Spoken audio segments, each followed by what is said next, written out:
Welcome to 3 Minute Movies, where I'll review a movie in 3 minutes or less. I'm film enthusiast Chris Oxenford. Thank you for joining me. Let's get started. Well, I'd never been to the Highlands before. It's very romantic. You romantic?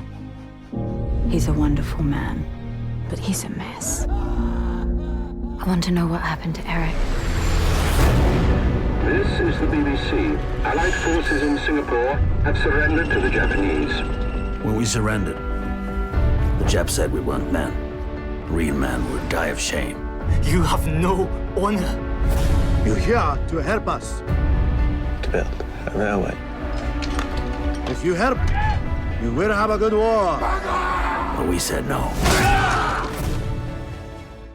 The film The Railway Man stars Colin Firth and Nicole Kidman. Based on the book of the same name, the film tells the story of Eric Lomax. Lomax was an engineer based in Singapore at the outbreak of World War II. When the city surrendered to the Japanese in 1942, Lomax and his fellow soldiers became prisoners of war. They were forced to build a railway line for the Japanese through Burma. Many of the prisoners died because of inhumane treatment and backbreaking work. Years later, Lomax has returned to the United Kingdom and begun to rebuild his life. He spent a great deal of his time studying the railways. He rode them up and down the United Kingdom. On one of these train journeys, Lomax met and fell in love with Patty. The two eventually married, and Patty is determined to help Lomax with the lingering psychological effects of his imprisonment by the Japanese. Eventually, Lomax learns that the lead Japanese interrogator is giving tours of the prison where he was held. Lomax travels to Burma to try and get some closure by confronting and killing the man. When faced with him, however, Lomax makes a different choice.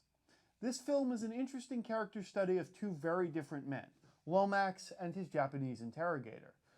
The two are introduced to us in the very first shot of the film, where we see the Japanese man giving a tour and Lomax lying on his floor reciting a poem. Their relationship drives the film, and its climax is their confrontation. This climax is highly embellished from reality. In fact, Lomax and his former captor met on good terms and eventually became very good friends. There was no real plot for revenge. But without this change from history, the film wouldn't really have had a plot. Overall, I think this is an interesting look into one of the lesser-known periods of World War II history, and I think it's well worth watching. I'm Chris Oxenford, and thank you for joining me.